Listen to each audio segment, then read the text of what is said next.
لله رب العالمين الصلاة والسلام على سيد المرسلين وخاتم النبيين ورحمة الله للعالمين سيدنا محمد وعلى آله وصحبه ومن دعا بدعوته واستنى بسنته وجاهد جهاده إلى يوم الدين. Amma ba'd. Yang saya hormati Tuan Pengusi, saya muliakan tuan-tuan guru, para asatizah, tuan-tuan imam, para bilal, para EJK Surah wa Rahmaniyah, serta semua hadirin dan hadirat jemaah subuh dan semua ahli qaryah Surah wa Rahmaniyah. Assalamualaikum warahmatullahi wabarakatuh. Alhamdulillahirabbil alamin, kita dapat bertemu sekali lagi pada pagi ini untuk membicarakan kitab Minhajul Abidin ila Jannati Rabbil Alamin karangan Al-Imam Al-Ghazali rahimahullah.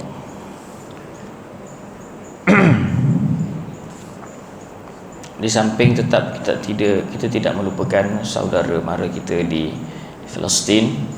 Kita doakan mudah-mudahan sedikit amalan kita ini di dalam majlis ilmu boleh digunakan sebagai satu bentuk amal-amal soleh yang diterima oleh Allah Subhanahu Wa Taala untuk menjadi senjata dan pelindung kepada saudara mara kita di sana, ya, dengan niat untuk kita bertawassul dengan amal-amalan soleh yang kita lakukan, kita khususkan untuk membantu saudara mara kita di sana, kerana doa itu adalah senjata mukmin, dan antara senjata mukmin juga adalah amalan-amalan soleh.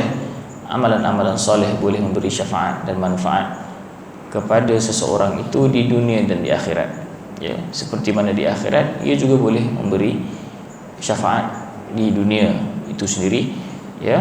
Yang penting kita niatkan untuk perkara tersebut, insya-Allah. Jadi pada hari ini kita sudah memasuki bab ataupun aqabah yang ketiga daripada 7 aqabah. Aqabah ini adalah pendakian-pendakian, jalan-jalan pendakian menuju Allah Subhanahu Wa Taala. Seperti mana yang kita dah sebut, ada 7 stesen ataupun stesen pendakian yang perlu dilalui oleh seseorang mukmin ataupun seseorang abid untuk bertemu Allah Subhanahu Wa Taala. Ia dimulakan dengan ilmu, dan kita sudah syarahkan ilmu apa yang wajib, ilmu apa yang tidak wajib, di mana yang fardu ain, di mana yang fardu kifayah, apakah pecahan-pecahan ilmu sudah kita ceritakan. Kemudian kita masuk aqabah taubah yang kedua, apakah hakikat taubat, apakah syarat-syaratnya, apakah muqaddimahnya, dan bagaimanakah praktikalnya, sudah kita bacakan dan kita syarahkan. Kemudian hari ini kita pun sudah memasuki aqabah yang ketiga, iaitu aqabah al-awaiq, halangan-halangan yang ada. Jadi itu ada halangan dunia, ada halangan nafsu, ada halangan makhluk, ada halangan syaitan. Itu semua adalah satu bentuk pengkategorian halangan-halangan. Dan hari ini kita sudah memasuki bab masih lagi di dalam halangan dunia, ya, muka surat 53, ya, tuan-tuan dan puan-puan boleh lihat muka surat 53. Dan yang terakhir, betul ya, 53 baris perenggan yang kemudian, ya, betul ya, maksud yang kemudian tu kan. Okey, muka surat 53 kita tengok perenggan yang ke seterusnya. A'udzubillahi minasyaitonirrajim. Qala al-muallifu rahimahullahu ta'ala wa nafa'na bihi wa bi'ulumihi fid dharain amin. Kita sudah menceritakan mengenai hakikat zuhud. Apakah itu zuhud? Zuhud ini mempunyai pelbagai tahap, ya.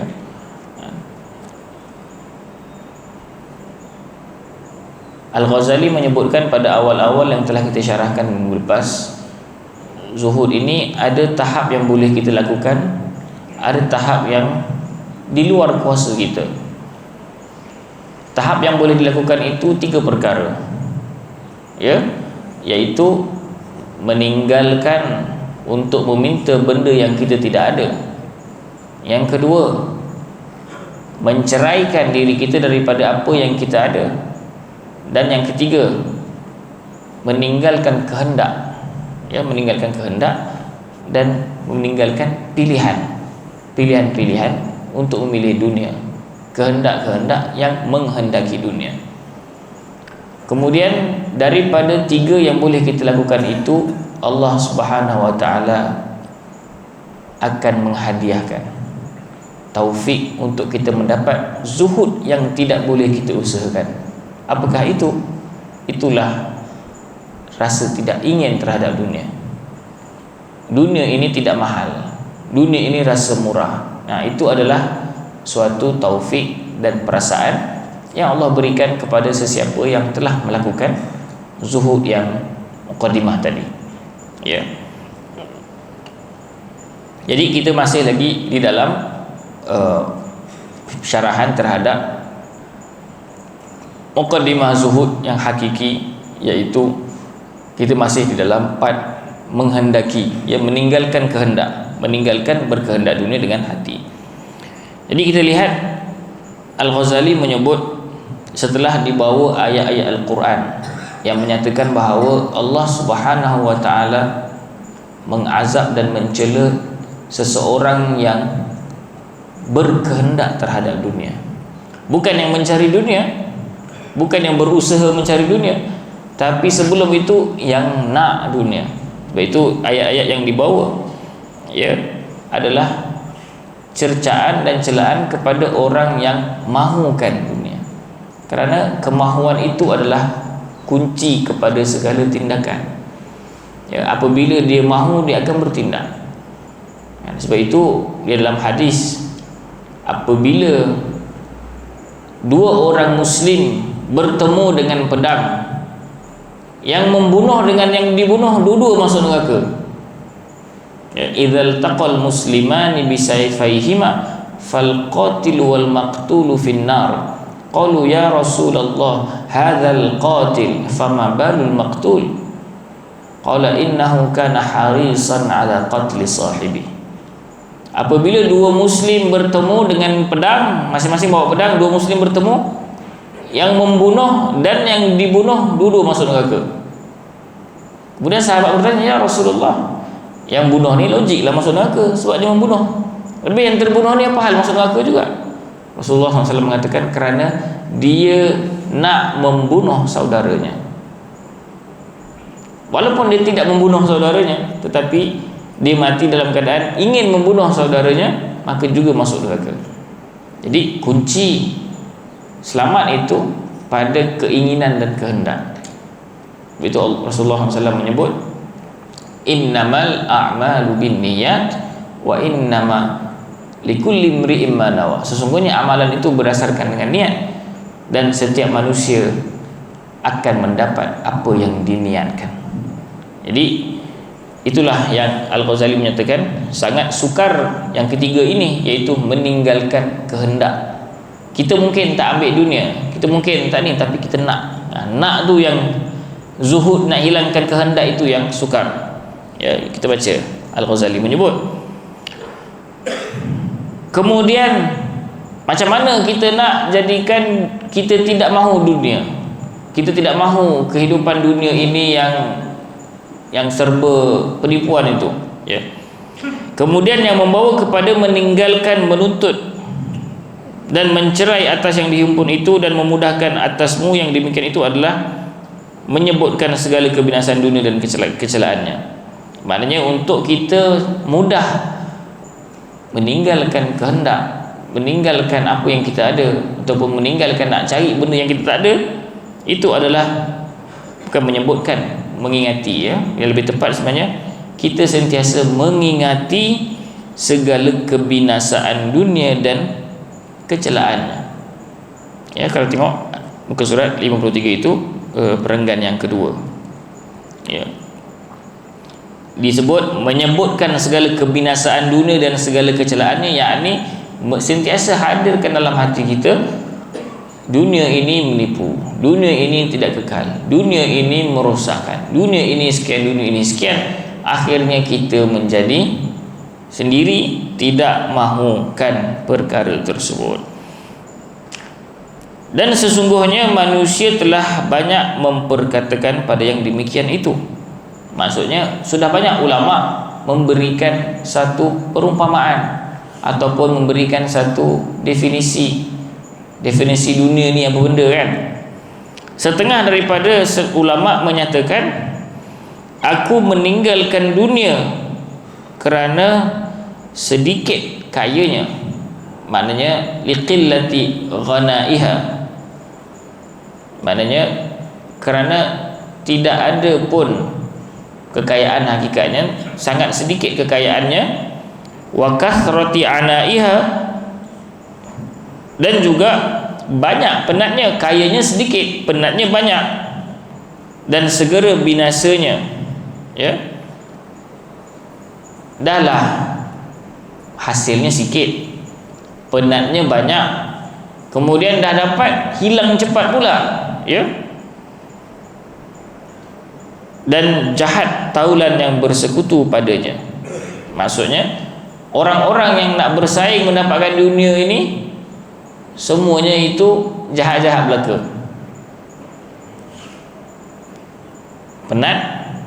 Penatnya banyak, hasilnya sikit, dah dapat pula cepat hilang, dan persaingan cukup dahsyat. Jadi sebab itu orang yang mengungkap ini, dia seolah-olah kata, biarkan dunia dengan ahlinya, biar dia memikirkan ataupun mengejar akhirat. Tuan-tuan jangan fikir dia ni maksudnya dimiskin. Jangan pula fikir dia ni duduk masjid. Tidak. Yang dimasukkan di sini adalah hati dan kehendaknya. Dia hidup macam biasa, bekerja macam biasa, pagi masuk office pukul 5, pukul 8 masuk, keluar pukul 5, dan buat bisnes dan seumpamanya. Tapi hatinya tidak pun cenderung, tidak pun rasa terikat. Ya, bukanlah maksud kat sini dia tinggalkan semua benda sebab ni serabut. Tidak. Maksudnya adalah hatinya tidak terikat dengan dunia tersebut. Lalu Al-Ghazali menyatakan, ya, guruku Al-Imam Abu Bakr Al-Warraq, ya, beliau menyebut, tetapi datang daripada ini, maknanya daripada perumpamaan yang disebutkan tadi, bau wangi semerbak. Ini saya rasa terjemahan kita boleh betulkan sikit, ya. Datang daripada kata-kata yang kita sebutkan tadi, bau-bauan cinta dunia, bau-bauan keinginan lagi terhadap dunia. Bukan bau wangi semerbak. Ya, bau wangi sebab tu tukar bau-bau keinginan terhadap dunia. Itu yang lebih tepat. Kerana sesungguhnya orang yang mengadukan perpisahan seseorang, hakikatnya dia kasih terhadap hubungan itu. Kan? Bila dia mengadu, aku dah berpisah dengan dia, benda semua kan, maknanya dia suka lagi. So bila dia kata aku meninggalkan dunia kerana sekian, maknanya seolah-olah dia masih lagi bercita-cita. Dan orang yang meninggalkan sesuatu kerana kedudukan perkongsian padanya, ya, ia masih suka sekiranya ia bersendirian. Kan?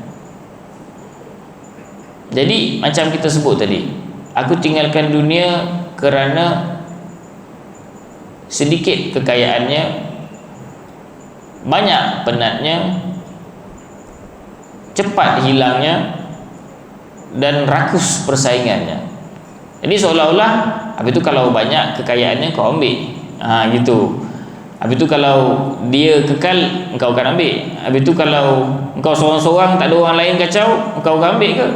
Itu. So jadi kita yang ni agak mendalam sikit lah. Yang nak kata sebenarnya yang seolah-olah perumpamaan ataupun perihal yang disebutkan mengenai dunia itu masih lagi wujud padanya rasa suka terhadap dunia, masih wujud padanya. Ini kata-kata Al-Ghazali. Kerana ia kasih sekiranya ia bersendirian. Tadi kamu kata sebab banyak orang, jadi kalau kamu seorang-seorang kamu akan ambil ke? Begitu, ya. Maka perkataan yang lebih mendalam padanya apa yang dikata Syekh kami yang disebut di dalam ini Abu Bakar At-Tusi, dia salah seorang daripada Syekh Al-Imam Al-Ghazali rahimahullah, bahawasanya jadi Al-Ghazali dia memilih satu lagi yang lebih takrifan yang lebih tepat mengenai meninggalkan dunia ini, bahawasanya dunia itu seteru bagi Allah Azza wa Jalla, ya, dan engkau kasih akan dia. Engkau kasih akan dia ini maknanya engkau kasih akan Tuhan. Dia ini di itu besar. Dunia itu adalah musuh Allah, engkau pula kekasih Allah, ya. Barang siapa yang kasih akan seseorang, dia akan memarahi musuhnya. Kita punya logik akal kita kan, kekasih kita adalah kekasih kita, musuh kekasih kita adalah musuh kita. Jadi kekasih kita adalah Allah. Kita kata kita cinta Allah, Allah bencikan dunia, maka kita pun benci dunia. Nah, itu sifir yang lebih masuk akal ataupun lebih tepat di sisi Al-Imam Al-Ghazali rahimahullah. Barang siapa yang kasih akan seseorang, dia akan memarahi musuhnya, musuh kekasihnya itu. Nah, itu satu perumpamaan. Maksudnya dia meletakkan kayu ukur membenci atau mencintai dunia ini kepada Allah Subhanahu wa taala. Apa yang kekasih aku suka, aku suka. Apa yang kekasih aku tak suka, aku tak suka. Allah kata dunia ini menipu, dunia ini sekian, dunia ini sekian. Dah takkan aku nak percaya lagi. Allah kata dunia ini sikit saja, dunia ini yang benda semua. Dah Allah kata begitu, kenapa aku nak tengok lagi?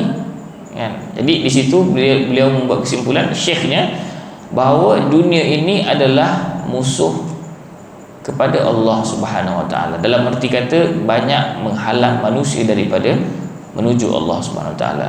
Jadi kita yang mendakwa ataupun menyatakan kita cinta Allah Subhanahu wa taala, kita nak mencari Tuhan, kita tahu apa yang Tuhan tak suka, maka kita pun tak suka. Katanya lagi, kata syekhnya, dan kerana bahawasanya pada asalnya dunia ini kekotoran bangkai, bangkai yang kotor, ya, tidakkah engkau lihat bahawasanya dunia itu perseteruan, ya, akhir pekerjaannya luat binasa, hilang dan lenyap, ya, tetapi adalah dunia ini bangkai yang dilumur dengan bauan dan disadur dengan perhiasan. Jadi kat sini beliau menyatakan juga hakikat dunia itu adalah bangkai yang kotor, ya, secara asalnya dia adalah bangkai yang kotor. Kenapa?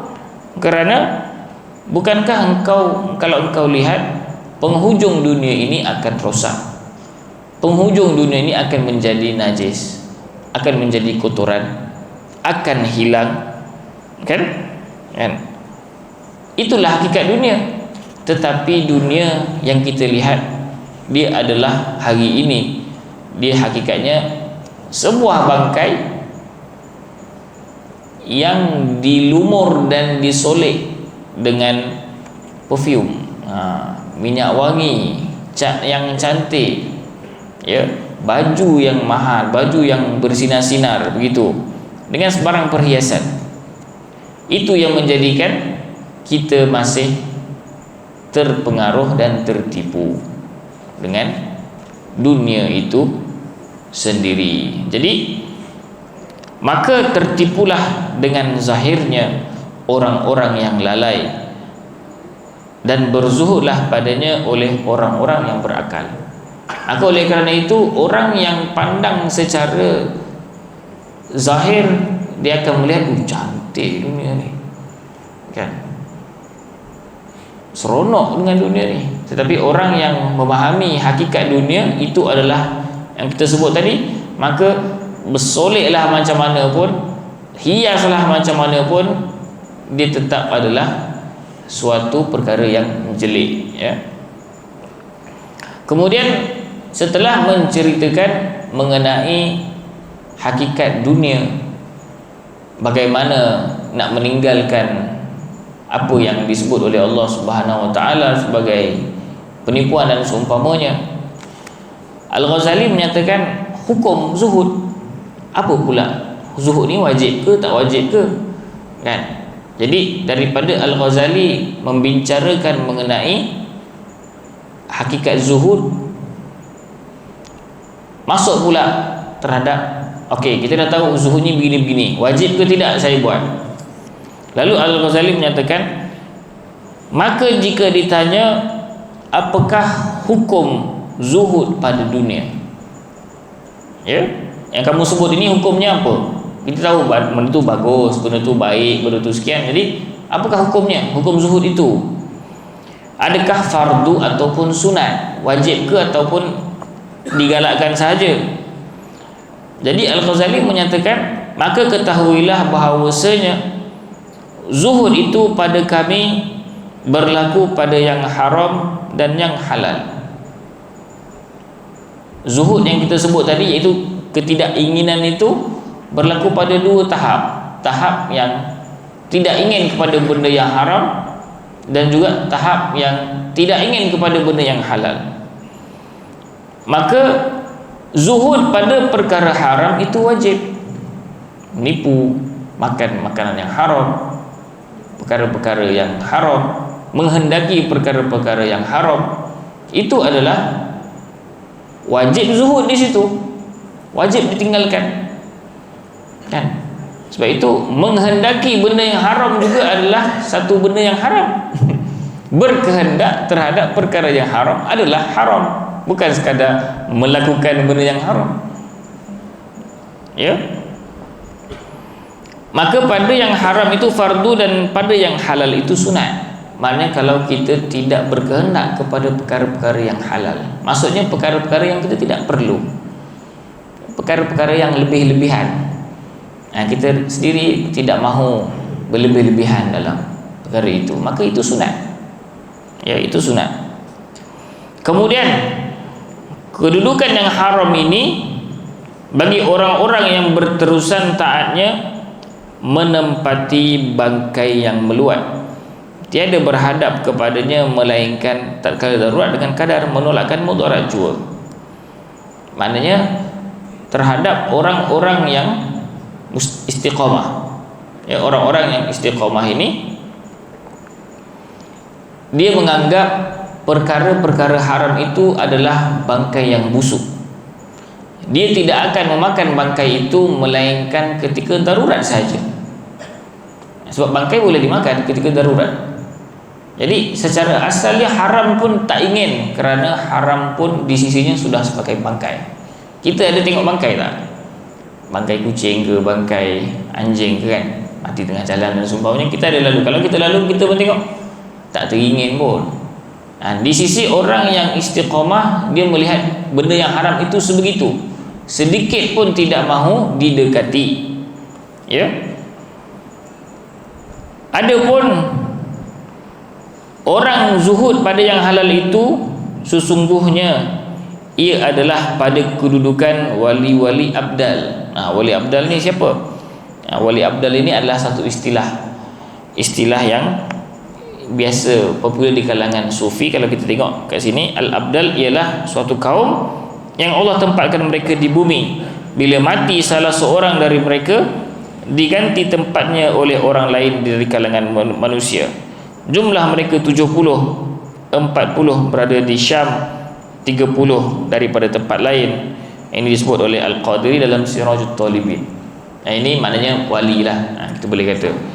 Adapun orang-orang yang zuhud, yakni rasa tidak ingin kepada perkara-perkara yang halal itu, ini adalah martabat para wali. Pada mereka yang halal itu pun dah bangkai dah. Ini level lain. Kalau orang-orang istiqomah, yang haram itu bangkai. Kalau wali-wali ini, yang haram itu pun sudah jadi bangkai. Tiada mereka mencapai daripada bangkai itu melainkan kadar yang sedikit. Mana yang cukup-cukup untuk hidup, cukup lah. Sekadar untuk hidup saja, sekadar untuk beribadah, cukup.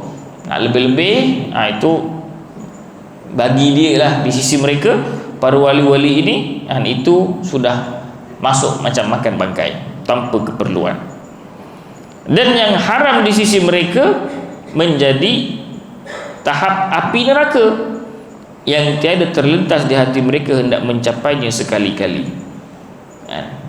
Maknanya dia ada level lain pula, iaitu level wali ini, atau kita kata level orang-orang yang baik, orang-orang yang istiqamah itu dah hebat dah.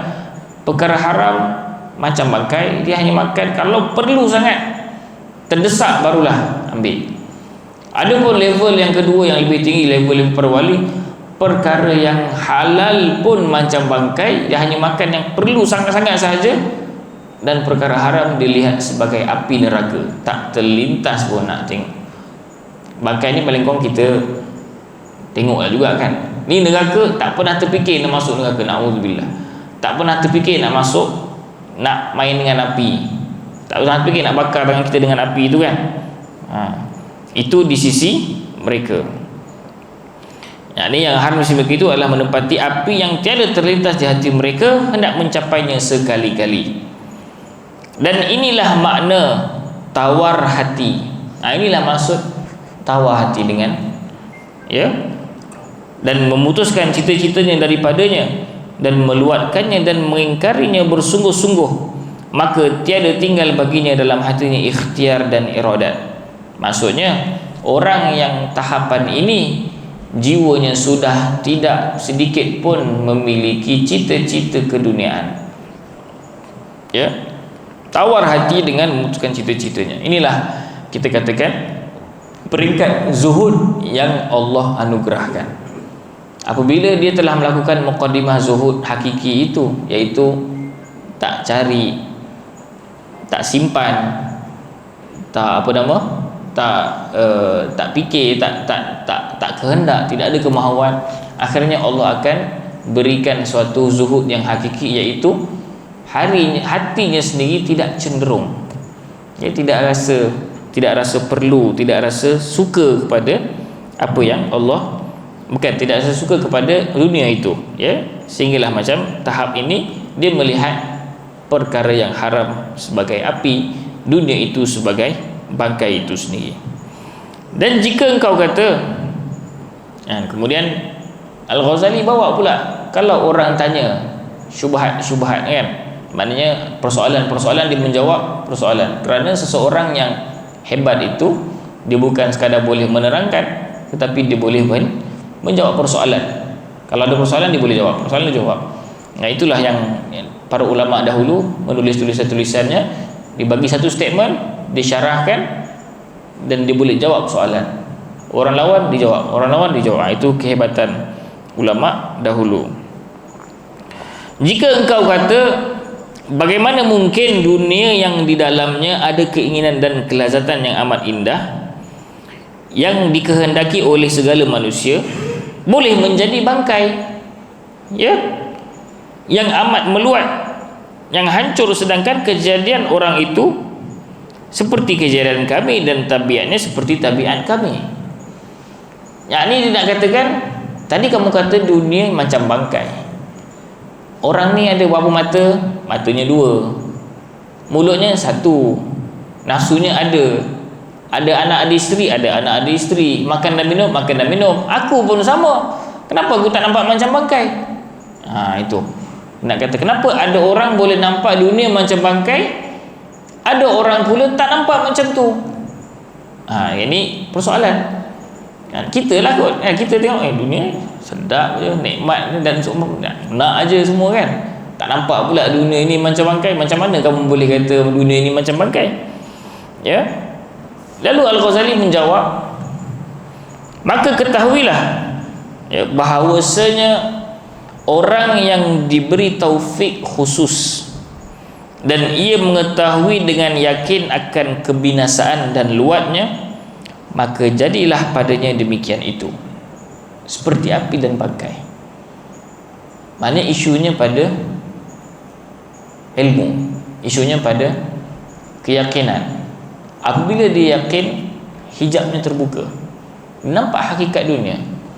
Apabila dia lalai, hijabnya tertutup, dia hanya melihat keindahan dan penipuannya sahaja. Bila dia yakin, dia faham, maka Allah akan buka hijabnya dan nampak hakikat dunia yang sebenarnya. Barulah jadi padanya demikian itu, seperti api dan bangkai, yakni perkara yang haram adalah ibarat api, perkara yang halal adalah ibarat bangkai. Dan hanya sesungguhnya orang yang kagum pada perkara ini adalah penggemar yang buta mata hati daripada kecelaan dunia itu dan kebinasaannya, yang tertipu dengan zahirnya dan perhiasannya. Maknanya orang yang kagum pada perkara ini kagum pada dunia, orang yang bercita-cita, berkehendak, hanya memikirkan mengenai dunia itu adalah orang yang hatinya buta mata hatinya. Kan, buta mata hatinya. Mata kita ada dua. Satu mata panca indera, satu mata hati. Mata panca indera kalau rabun kita boleh pakai spek mata. Itulah kita punya cerahkan mata kita. Mata hati, spek mata dia adalah, dia tak ada spek mata, dia boleh menggilap, adalah mujahadah dan ketaatan kepada Allah Subhanahu Wa Taala. Makin kuat mujahadah kita, makin kuat kita taat kepada Allah Subhanahu Wa Taala, makin kuat kita bertaubat, makin banyak kita berzikir, makin banyak kita berselawat, makin banyak kita puasa, baca Quran dan seumpamanya, mata hati akan makin jelas. Walaupun kita mungkin tak nampak, walaupun kita mungkin rabun, walaupun kita mungkin buta, ya, mata hati itu yang tidak akan ataupun tidak akan silap, kerana Allah SWT memberi cahaya kepadanya melihat hakikat sesuatu perkara.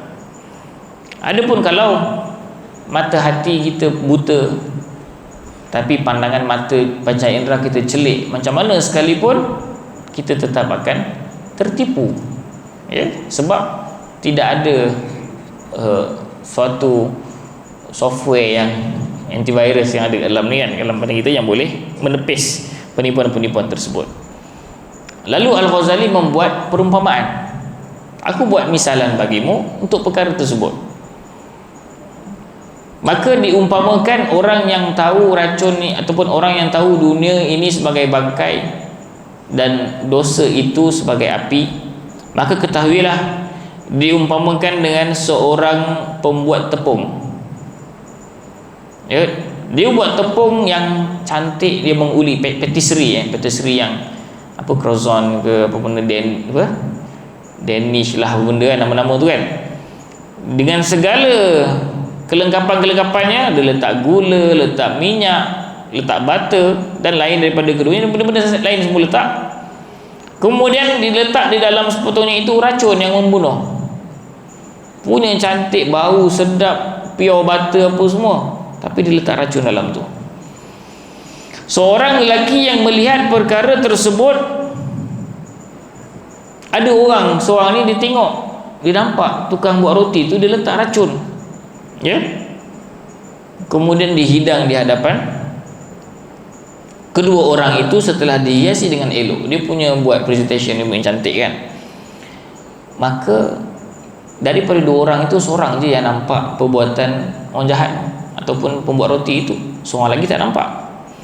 Lelaki yang melihat makanan itu beracun padanya, maka dia tidak akan makan tepung itu, dia tak akan makan roti itu.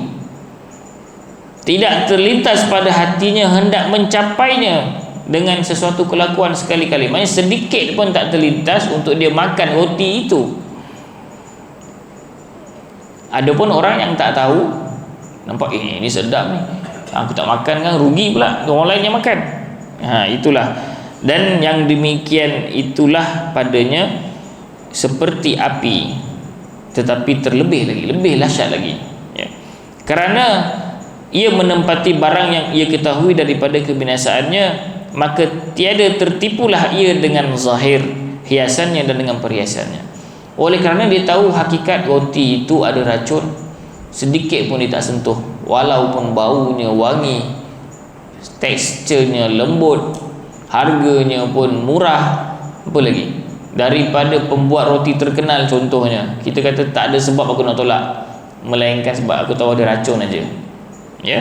Adapun lelaki yang satu lagi yang tidak melihat akan barang yang ditaruh racun di dalamnya, menyelaka seorang lagi yang dia tak nampak cara orang buat roti. dia tahu-tahu dah siap serve kan, dah siap dihidang. Ia tertipu dengan zahirnya yang diperhiaskannya, dan rakuslah ia di atasnya dan tiada sabar daripadanya. Ya, orang yang itu dia nampak daripada brand yang hebat, baunya sedap, teksturnya lembut, pembuat ulinya, semualah. Semuanya itu cukup syarat untuk diratah dan dilahap dengan rakus. Bahkan orang itu pula pelik, apa hal member sebelah ni tak makan? Mustahil. Itulah ibaratnya, ya. Dan dia mula hairan terhadap taulannya, iaitu rakan sebelahnya yang zuhud pada roti itu. Barangkali ia memperbodohkannya pada yang demikian itu. Bahkan dibodoh-bodohkan lagi. Kau tak tahu ke roti ni harganya sekian-sekian kat luar, susah nak dapat, mahal apa benda semua. Kau ni mesti buta ni. Dia batallah kawan dia tu. Sebab kawannya, tapi kawannya tahu bahawa itu adalah racun. Kita habiskan sikit. Maka inilah umpama zuhud daripada dunia yang haram, serta orang-orang yang mempunyai mata hati yang lurus halnya, dan orang-orang yang jahil yang rakus kepada dunia yang haram. Ya, maka dia menggunakan perumpamaan itu untuk memberikan kita kefahaman. Sebab itu kalau kita tengok dalam hadis Nabi SAW, apabila Nabi jumpa tulang keldai, Nabi kata, inilah dunia yang kamu nak sangat tu. Tulang keldai ni, inilah dunia yang kamu nak sangat. Nabi SAW hatinya suci, hatinya bersih. Nampak satu benda terus nampak dia punya essence, hakikat sebenar benda itu. Suatu hari ada orang sedekah kambing bakar. Kambing bakar pada Nabi SAW. Kita kambing makan berapa slice je. Nabi orang sedekah seekor terus, dan seekor kambing bakar. Nabi tak balik lagi masa tu SAW. Jadi ahli keluarga makan. Kemudian Sayyidatina Hafsah teringat, suami aku ni suka bahagian bahu kambing. Kita apa, lamb shoulder kan. Bahagian tu simpanlah bahu kan. Dia bukan makan, dia sedekah, silap. Dia dapat daging, dia sedekah dia kan. Rasulullah suka bahu ni kan. Jadi Rasulullah SAW pun balik. Kemudian dia pun kata, ya Rasulullah, zahaba kulluha illa katifuha. Ya Rasulullah, semua kambing itu sudah hilang, sudah habis disedekahkan, kecuali aku tinggalkan untuk engkau ni bahunya aja. Bahunya aja yang aku tinggal untuk kau makan. Yang lain semua aku dah sedekahkan. Lalu Rasulullah SAW mengatakan, bal baqiya kulluha illa katifuha. Bahkan bukan yang tinggal bahunya, tetapi yang tinggal semua yang kau sedekah itu bahunya aja yang tak ada. Terbalik pula kan. Bahunya aja yang tak ada. Kenapa bahunya kau tak sedekah?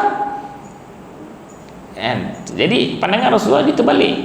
Kalau yang Hafsah melihat semua tu dah habis dah, tinggal ni lah kita makan lah ramai-ramai apa semua kan.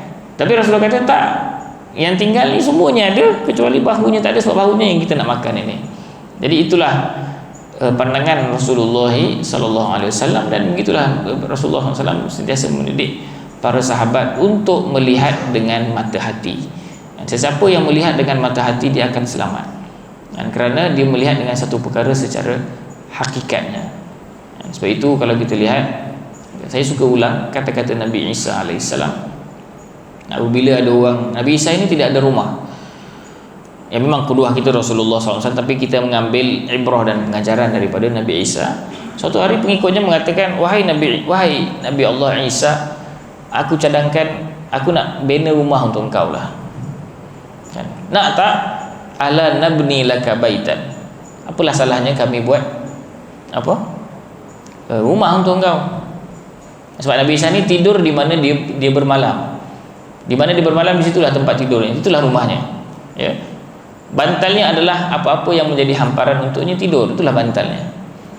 Lalu pengikut Rasul pergi ke Nabi Isa ini mengatakan, apalah salahnya kita buat rumah untuk engkau. Kemudian Nabi Isa kata, apakah pandanganmu sekiranya sesuatu bangunan itu dibina di tengah-tengah laut, adakah dia akan kekal? Tidak. Nah, itu aja. Demikianlah rumah-rumah yang maknanya dia bagi satu perumpamaan itu, orang faham dah, maknanya dia tak naklah rumah tu. Kemudian pengikut dia kata, apalah salahnya kita kahwinkan, cari engkau ni seorang isteri. Nabi Isa ketika diangkat ke langit bujang, ya, turun nanti pun bujang, nanti baru berkahwin, ya, insyaAllah setelah ini. Kemudian Nabi Isa mengatakan, apakah yang aku boleh lakukan kepada seorang isteri yang akan mati? Macam tu pula. Jadi rumah pun tak nak, isteri pun tak nak. Ini level lain. Maksudnya bukannya jangan beli rumah ataupun jangan kahwin. Maksudnya bagaimana Nabi Isa meletakkan cara pandang itu pada sesuatu hakikat satu benda. Kan? Kalau aku beli rumah, nanti rumah tu akan hancur. Bukannya benda yang akan kekal dan seumpamanya. Ini pandangan tajam Nabi Isa terhadap hakikat sesuatu perkara. Dan itulah dia yang boleh kita pelajari pada hari ini. Wallahu a'lam bissawab. Aqulu qawli hadza wa astaghfirullahal azim li wa lakum. Yang baik datang daripada Allah SWT, yang salah dan silap saya minta maaf. A'udzubillahi minasyaitonir rajim. Bismillahirrahmanirrahim. Allahumma ja'al jam'ana hadza jam'an marhuma wa tafarruqana min ba'di tafarruqan ma'suma. Allahumma la taj'al fina wa la minna syaqiyan wa la mahruma birahmatika ya arhamar rahimin. Allahumma inna abiduka banu abidika banu imaik, nawasina biyadik, madin fina hukmuk, adlun fina qada'uk. Nas'aluka Allahumma bikulli ismin huwa lak sammaita bihi nafsak aw anzaltahu fi kitabik aw 'allamtahu min ahadin min khalqik aw ista'tharta bihi fi ilmi al-ghaibi 'indak an taj'al al-Qur'ana al-'azima rabi'a qulubina wa nura sudurina wa jala ahzanina wa dhahaba humumina wa humumina. Allahumma dhakkirna minhu ma nusina wa 'allimna minhu ma jahilna warzuqna tilawatahu ana al-laili wa atrafan nahar waj'alhu lana hujjatan ya rabbal alamin. Wa sallallahu ala sayyidina Muhammad wa ala alihi wa sahbihi ajma'in walhamdulillahi rabbil alamin. Taqabbalallahu minkum. Assalamualaikum warahmatullahi wabarakatuh.